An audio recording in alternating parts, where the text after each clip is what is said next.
The Metal Gear series has had a huge impact on the games industry and the medium of interactive entertainment. Metal Gear Solid, the third entry in the series, but which acted as the first to many Western players, was the 10th best-selling PlayStation 1 game of all time. For those unfamiliar, the series can best be described as James Bond the anime. Okay, James Bond the other anime. It draws heavy influences both visually and thematically from John Carpenter's Escape from New York and other various science fiction and boyish gun movies. Metal Gear is very much the sum of its creator's inspirations, one Hideo Kojima, a fact that the franchise's publisher, Konami, apparently doesn't know, or at least doesn't like to share. 変わってきているので、そういった部分だけを変えて、でも、ゲームそのもののゲーム性、オリジナルスタッフの方々のクリエイティビティの部分。Metal Gear has always had a special place in my heart, and like a lot of special things, you want to share with the people you love. As much as my girlfriend enjoys video games, what she really loves are books. In light of this, I'm setting out to adapt the very first entry in the series, 1987's Metal Gear, into a short story. As timeless and riveting as I feel the game is, I know for some it can be hard to go back to these older titles. I'd love to provide an opportunity for her to rock up to Metal Gear Solid with the investment of having fully experienced Snake's initial adventure in a way accessible to her sensibilities. Metal Gear is very nostalgic to me, so I'd like her to be able to experience the story through a medium that's very nostalgic to her. This is set to be an interesting journey, so I thought I'd share the process, and when all is said and done, I can post the end product right where it belongs on fanfiction.net. So, grab your favorite military ration, get yourself a comfy cardboard box, and let's get started.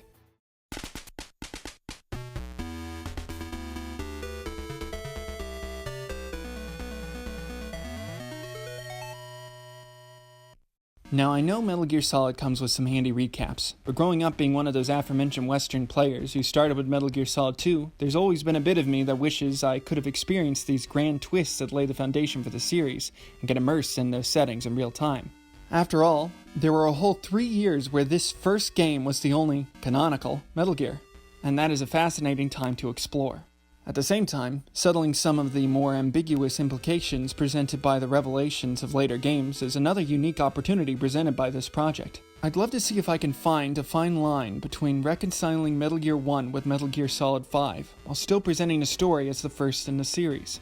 I'm far from the first one to want to do this in one way or another. Cody Shaw's Last Day in Outer Heaven comic is positively terrific. Mitchell Hammond's ongoing animation project looks spectacular, and, more recently, YouTuber Loresmith seems to be copying large portions of the Metal Gear wiki word for word and having them read over AI-generated images by voice-to-text. People seem to like that too, I guess. Resistance leader, Kyle Schneider. A victim of the very fortress he helped design, Kyle Schneider was once an architect who was forced to be part of Outer Heaven's design staff, but joined an underground movement when his wife and child lost their lives as innocent victims of the conflict. But I think the beauty of the original Metal Gear is that it manages to tell its story with such memorable specificity while also being highly abstract. Even the game's official TV spot had some interesting interpretations of the story. So I think there's ample room for many interpretations of the game and how it fits in with the rest of the series. This, however, leads us into an immediate obstacle, the very nature of Metal Gear's narrative, hence the title of this video.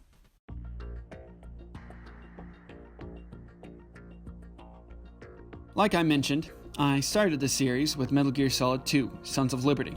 I was actually the backseat gamer for when my brother was first excited about Metal Gear Solid 3, Snake Eater, and then he found it too difficult and complicated and wound up getting farther trying the previous entry. The trailers for Metal Gear Solid 4, Guns of the Patriots were circling by the time we got around to Metal Gear Solid. It may have been one of the last Metal Gears I experienced the narrative of, and perhaps the first I actually played myself. I suppose, if there was ever a wrong order to play the series, I did it. While it never affected my affection for the games, I was a little puzzled by Solid after playing Guns of the Patriots. See, in Metal Gear's grand 5-act finale, 2 supporting characters introduced to Metal Gear Solid are alive, Otacon and Meryl. When you go back to Metal Gear Solid, however, you discover only one can survive the game, while the other heartbreakingly dies or mysteriously disappears. For the longest time, I always believed Meryl had to be the canonical choice, as the ambiguity of Otacon's fate and her ending leaves the most room for both of them to be alive by Guns of the Patriots. Things get tricky though, because in Sons of Liberty, Solid's direct sequel, our hero, Snake, begins the game utilizing a gadget gifted to him in the Otacon ending. And Otacon's around and super chummy. So clearly Meryl's super dead, and 4 doesn't make any sense. Yahtzee, Super Bunny Hop, they're all right. Kojima's just mad, mad, mad. But, and it's a dummy thick but, amidst the final act of the same game, we have this scene.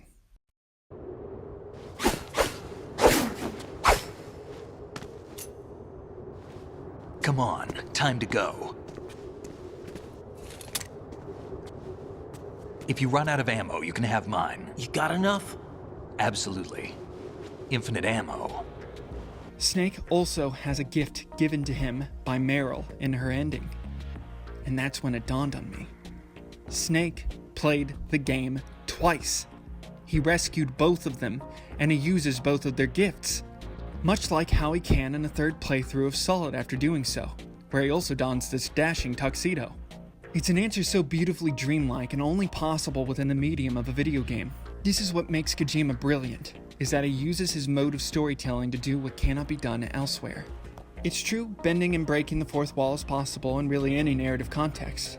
But something about the self-awareness of being a video game marries well with the interactive nature of the medium in a way that can oftentimes push the player further into immersion, rather than how many of the more passive or observed winks and nods to the audience can relegate and belittle the narrative's world and stakes. This sort of metatextual immersion in a video game has been utilized outside of Kojima, of course. But while From Software often buries its games in the subtext of futility and nihilism, as an extension of the inherent characteristics of an interactive medium, what sets Kojima apart is how he's able to utilize the game is a video game to bring its characters together and give them tools to overcome the very obstacles of the medium. There's no memory card. Damn, your skills have improved. Or rather, your hardware. Recent shows like Fallout, The Last of Us, Ark, and the like have brought up the interesting, ongoing conversation on what makes a good video game adaptation. But sometimes I feel like this talk unduly separates games and film from other mediums of storytelling, likely based on surface-level production similarities.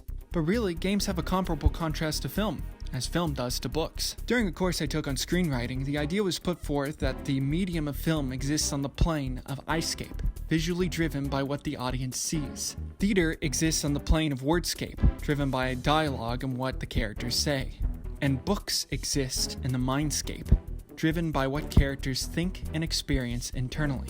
This paradigm is meant to illustrate the innate and contrasting strengths of these mediums. I wonder if it could be said that video games exist in a sort of kinesthetic-scape, driven by what the player does and how they engage directly to affect the narrative. A sort of touchscape, if you will. When you're going to adapt something, you're going to be hopping between these different scapes. Much like composing a song based on a painting, in a writing sense, you use a different tool set when telling the same story in a different medium. What makes a video game engaging is different than what makes a movie, a stage play, or, in my case, a short story engaging. So that's something I really need to keep in mind with this project. One of Metal Gear's big touchscape moments is towards the end, where Big Boss pleads with Snake to give up and abort the mission, explicitly ordering him to shut off the game console. What's brilliant with this is that the player can obey, and effectively end the game by being a good little soldier and just never picking it up again. Little moments like this simply can't work in a literary space, because the reader is relating to and experiencing the thoughts and feelings of Snake rather than embodying his actions. I could have Big Boss instead plead to the reader to stop reading, but the reader does not exist within the story, and I feel like that choice would shift the narrative beat into that space mentioned earlier of the more observed, wink and nod moments. I'd rather have something the audience can actually engage with in an immersive way. I may have to forgo these moments altogether and find something more suitable to the medium to take its place that won't risk destroying the stakes. Now, will that work? Will I be able to adapt Kojima's first Metal Gear game into a story that's accessible to both people familiar and unfamiliar with Metal Gear? Will I be able to strike the balance between honoring the source material and taking creative liberties where necessary to play to my audience while keeping the plot recognizable for when it's referenced in its sequels? To all these questions and more, I guess we'll just have to wait and see.